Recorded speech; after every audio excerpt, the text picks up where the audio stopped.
America will be judged. That's why this weighing scale is here. How will she be judged? Two ways. A flood is determined for her. It will devastate the Mid-East. A fire is appointed for her. It will devastate the Midwest. Small shift that has a relatively large impact on the tides that we see here on Earth.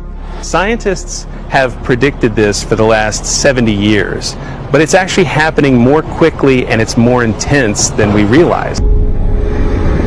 This fire is raging out of control in southern Oregon as millions of people across the western United States are hit by another round of scorching temperatures. I'm on the west side. With the temperature in the town of Stovepipe Wells in California not falling below 42 degrees overnight, the highest daily minimum ever recorded in the Northern Hemisphere. We've seen heat waves, right across the world, in fact, droughts in one location. And because they're all so much more intense, we can see that the atmosphere is energetic and possibly more energetic than we're predicting it in our climate models. And that's the thing that is really worrying. Tonight in Oregon, the largest wildfire in the country exploding in size. The fire in Oregon, just one of 70 wildfires raging across 12 states. The bootleg fire is now 7 times the size of San Francisco. Flash flooding is threatening millions of people. Just look at Newark, New Jersey today after storms rolled through there. And the West cannot catch a break. The Tamarack fire in Northern California grew exponentially overnight. Smoke from that fire in Oregon now clouding the skies over Utah. Extreme conditions leading to extreme concern. Pushing these fires are back-to-back heat waves. This one is the 4th in 5 weeks. And devastating the coastline with hundreds of millions of mussels literally cooked alive. An event so extreme, but with more than twice as much scorched earth compared to this same time last year. Tonight, a record already on track to be broken. Massive amounts of dead fish are washing ashore all across Tampa Bay. Beaches are closed. Crews are racing to clean up the smelly, decaying bodies or fish. Local experts say it's early in the season to see concentrations of red tide this high. The images here are astonishing. Thousands, if not hundreds of thousands of dead fish floating in the water. These massive fish kills continue to be a major problem in the Bay Area. The city says the massive amounts of dead fish started washing up in St. Pete waterways about 10 days ago. But emergency officials say in the last 24 hours, they've cleaned up more dead fish than in the past week. Dead fish littering the shorelines across Tampa Bay. I've been coming here for 10 years. I mean, this is the worst it's ever been. Bait fish, sport fish, stingrays, even dolphins and manatees, all killed by red tide and piling up. It's being described as disturbing, sickening, and rancid. People across 2 counties say they can't believe their eyes or their noses for that matter. KDK's Megan Schiller reports from Upper St. Clair to explain why there's now an active investigation into thousands of dead fish. There's no sheen on it, Jack Conroy walks this trail every day, but he's never seen this. I see 1 dead fish, 2 dead fish, and I'm like, Then all of a sudden, there were dead fish everywhere. Just every fish in that creek was dead. Big fish, small fish. But at this point, we don't exactly know what's going on. You smell that? Andre Holmes smelled it before he saw it. Hundreds of dead fish dumping out of Chartiers Creek into the Ohio, 15 miles north in McKees Rocks. I've never seen anything like that outside of a horror movie. I was like, okay, Stephen King type of stuff here. But it's not fiction. And the reality is, the damage is done.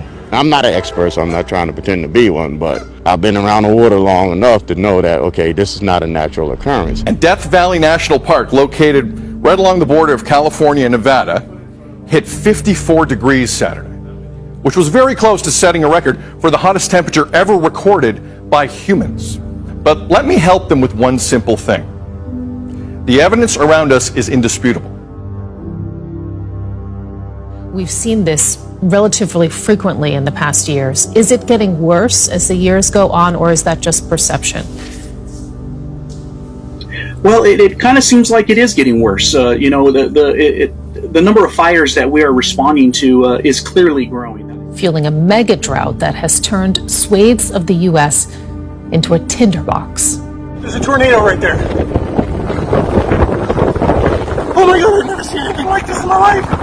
Barrie police are calling the damage catastrophic after a tornado ripped through the region. And the region's recent heat wave has literally cooked them alive.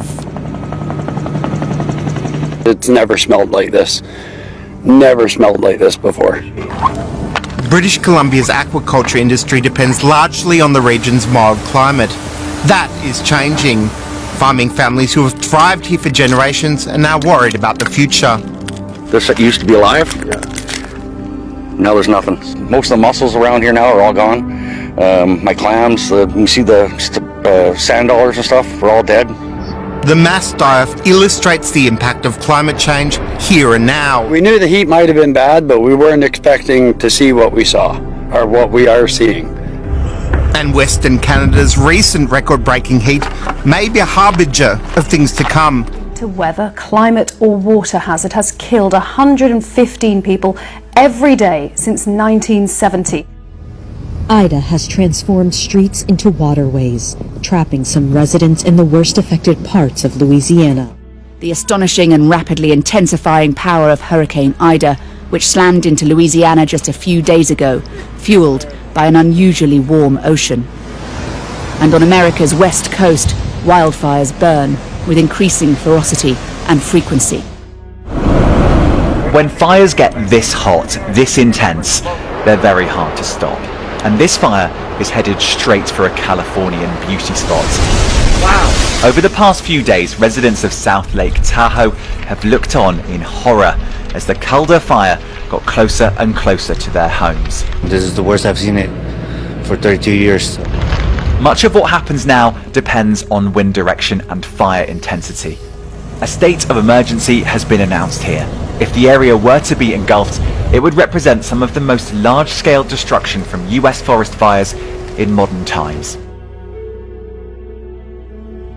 With the death toll still rising in New Orleans after Hurricane Ida struck with its full force on Sunday, and 50,000 people evacuated from parts of Northern California because of a massive forest fire this week, America is feeling the full wrath of extreme climate-related events. I've lived in New York for 40 some odd years, and obviously things are changing. So, and I love South Lake Tahoe, and we're seeing that burn down right now too. So the whole West is in big trouble with. Wouldn't it be great if we could take all this rain and put it into California, for crying out loud, right? It all points to one thing, says President Biden. The past few days of Hurricane Ida and the wildfires in the West and the unprecedented flash floods in New York and New Jersey is yet another reminder that these extreme storms and the climate crisis are here. A crisis on multiple fronts. As the tail end of what was Hurricane Ida dumped record-breaking rainfall. Oh my God. Oh my God. People stuck. The National Weather Service declared the city's first ever flash flood emergency. Many could hardly believe what they were seeing. For the first time in recorded history, the National Weather Service issuing a flash flood emergency for all 5 boroughs of New York City.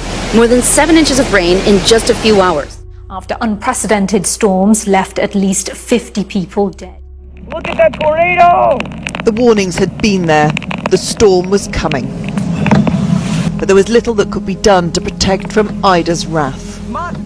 New Jersey is not tornado territory. It seems now to be so devastatingly regular, yet more extreme weather. Multiple states of emergency declared, records broken again. Turning major roads into rivers and stranding cars and lorries. It is a similar story in Philadelphia, with water as far as the eye can see, engulfing communities. But it wasn't just the volume of water, it was the speed it came. Highways overwhelmed in minutes. And the railways too.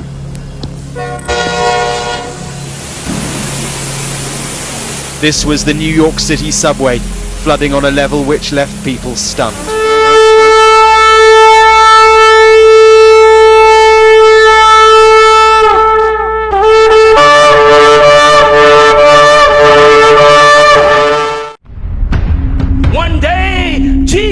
Jesus is coming. You may be at church. You may be at work. You may be asleep. God grant that you will be ready when he makes his personal appearance.